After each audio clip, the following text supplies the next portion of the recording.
کرام علیہ مردوان میرے آقا صلی اللہ تعالیٰ علیہ وآلہ وسلم سے کتنی محبت کرتے تھے۔ خلیفہ اول سیدنا صدیق اکبر رضی اللہ تعالیٰ عنہ ساری زندگی حضور سے محبت میں گزار دی، سفر میں،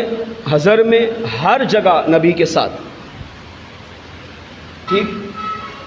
جہاں جہاں حضور گئے وہاں وہاں صدیق اکبر گئے، ہر جگہ حضور کی خدمت کی۔ آقا علیہ الصلوۃ والسلام کا اتنا ساتھ دیا کہ ان کے ساتھ ہونے کی گواہی خود کریم رب نے قرآن میں بیان کی، اور یہ وہ جیے صحابی ہیں جن کی صحابیت پر مہر رب نے لگائی،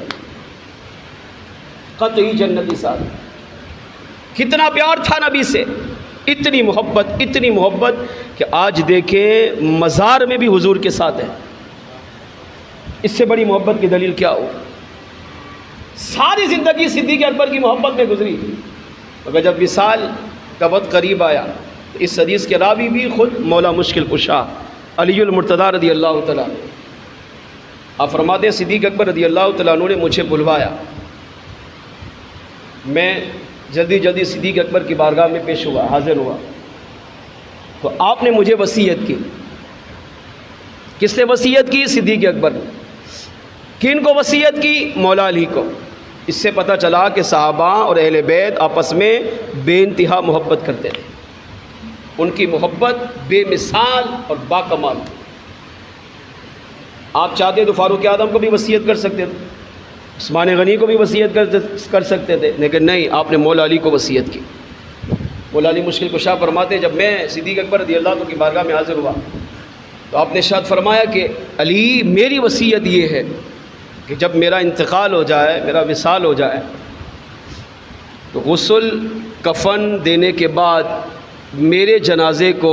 حضور کے روضے پر لے کر جانا۔ اس حدیث کو لکھنے کے بعد علماء نے کہا صدیق اکبر رضی اللہ عنہ کا ایک جملہ اہل سنت کے عقیدے کی عکاسی کر رہا ہے، میرے جنازے کو سرکار کے روضے پر لے کر جانا۔ اس سے پتہ چلا کہ صدیق اکبر رضی اللہ تعالیٰ عنہ جو تمام انبیاء کے بعد سب سے افضل والا ہے، ان کا بھی عقیدہ تھا کہ نبی کے مزار پر حاضر ہونا یہ جائز ہے، کار ثواب ہے اور صحابہ کی سنت ہے۔ اس سے یہ بھی پتہ چلا کہ صدیق اکبر رضی اللہ عنہ کا عقیدہ تھا کہ سرکار مزار میں زندہ ہیں، حیات ہیں، حیات النبی کے قائل تھے۔ یہ بھی پتہ چلا صدیق اکبر کا عقیدہ تھا کہ اگر حضور کے روضے پر حاضر ہو کر کچھ کہا جائے تو میرے آقا علیہ السلام سنتے بھی ہیں، آنے والے کو جانتے بھی ہیں، پہچانتے بھی ہیں، کرم فرمائیں تو سلام کا جواب بھی عطا فرماتے ہیں۔ لہٰذا یہ عقائد ہم نے 15ویں صدی میں نہیں گڑے جیسے شیطان وسوسے دیتا ہے، نہیں، صحابہ کے دور میں نہیں تھا، آپ نے آج کے دن شروع کر دیا، نہیں، یہ سارے کام صحابہ کے دور میں تھے۔ ارشاد فرما علی جب انتقال ہو جائے غسل کفن دینے کے بعد مجھے اٹھا کر حضور کے روضے پر لے جانا اور آپ علیہ السلام کے روضے پر رکھ دینا اور صلاۃ و سلام پیش کرنے کے بعد عرض کرنا یا رسول اللہ آپ کا غلام صدیق اکبر آپ کی بارگاہ میں حاضر ہے، اگر حضور کی طرف سے جواب ملے تو مجھے وہیں دفنا دینا، حضور کے پہلو میں دفن کر دینا، اور اگر جواب نہ ملے تو جنت البقیع میں دفن کر دینا۔ دونوں باتیں اس بات کی دلیل ہیں۔ کیا؟ شیخ عبدالحق محدث دہلوی فرماتے ہیں اس سے پتہ چلا صدیق اکبر کی بھی تمنا تھی کہ میرے انتقال کے بعد میرا مزار حضور کے مدینہ شہر میں بنے۔ کیوں؟ کیونکہ سرکار یہاں پر ہے۔ مدینہ تشریفات تو پہلے بھی افضل والا تھا ان کے نزدیک، مگر سرکار کے وصال ظاہری کے بعد کیونکہ مدینے میں اب حضور آرام فرما ہے تو صدیق اکبر کی خواہش، آپ کی تمنا یہ تھی کہ اب مجھے بھی اس مدینہ طیبہ کی سرزمین میں دفن کیا جائے، جس نبی کے ساتھ ساری زندگی گزاری۔ آپ یہ بھی نہیں چاہتے تھے کہ میں اس نبی سے مرنے کے بعد بھی الگ ہو جاؤں، نہیں، مرنے کے بعد بھی حضور کا پڑوس چاہا، پڑوس کی تمنا کی اور مدینہ طیبہ کو اپنا مدفن اور مسکن بنانے کی خواہش ظاہر فرمائی۔ مولا علی فرماتے جب آپ کا وصال ہو گیا تو ہم نے باقاعدہ اس پر عمل کیا، آپ کو غسل دیا گیا، کفن پہنایا گیا، نماز جنازہ پڑھی، آپ کو اٹھایا، آپ کے لاشے کو اٹھا کر سرکار کی بارگاہ میں روضہ رسول کے سامنے جا کر پیش کر دیا۔ مولا علی فرماتے خود میں نے آپ علیہ السلام کی بارگاہ میں صلاۃ السلام پیش کیا اور عرض کیا یا رسول اللہ، آپ کا یار غار صدیق اکبر رضی اللہ تعالیٰ عنہ آپ کی بارگاہ میں حاضر ہے،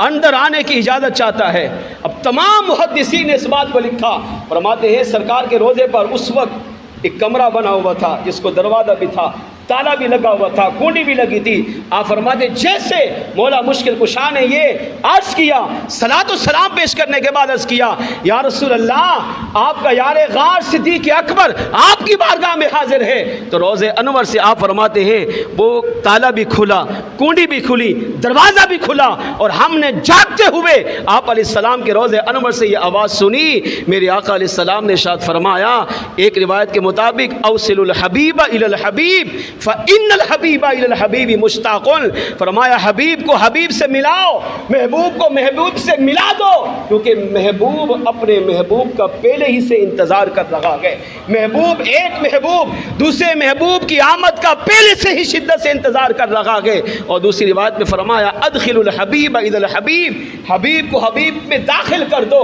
حبیب کو حبیب میں ملا دو، کیونکہ حبیب پہلے ہی اپنے حبیب کی آمد کا مشتاق ہے۔ صحابہ کہتے ہم نے یہ سرکار کے الفاظ اپنے کانوں سے سنے اور صدیق اکبر رضی اللہ تعالیٰ عنہ کو آپ علیہ السلام کے پہلو میں ہی دفن فرما دیا۔ شیخ عبدالحق محدث دہلوی فرماتے ہیں اس روایت سے پتہ چلا صدیق اکبر کا وصیت کرنا بھی اہل سنت کے عقائد کو ثابت کرتا ہے، اور مولا مشکل کشا اور تمام صحابہ کا اس بات پر عمل کرنا، آپ کو غسل کفن نماز جنازہ کے بعد اٹھا کر روضے پر لے جانا، صلاۃ و سلام پڑھنا، یہ تمام باتیں اس بات کی دلیل ہے کہ صحابہ کا بھی عقیدہ یہ تھا کہ صحابہ سب سے زیادہ مدینے سے محبت کرتے تھے۔ یہی صحابہ کا عقیدہ تھا کہ حضور حاضر ناظر بھی ہیں، سرکار مزار میں حیات بھی ہیں، میرے آقا دیکھتے بھی ہیں، سنتے بھی ہیں، جانتے بھی ہیں، پہچانتے بھی ہیں، اور اگر کرم فرمائیں تو سلام کا اپنے روضے سے جواب بھی عطا فرماتے ہیں۔ اسی طرح دوسرے صحابی کو دیکھیں، سیدنا فاروق اعظم خلیفہ ثانی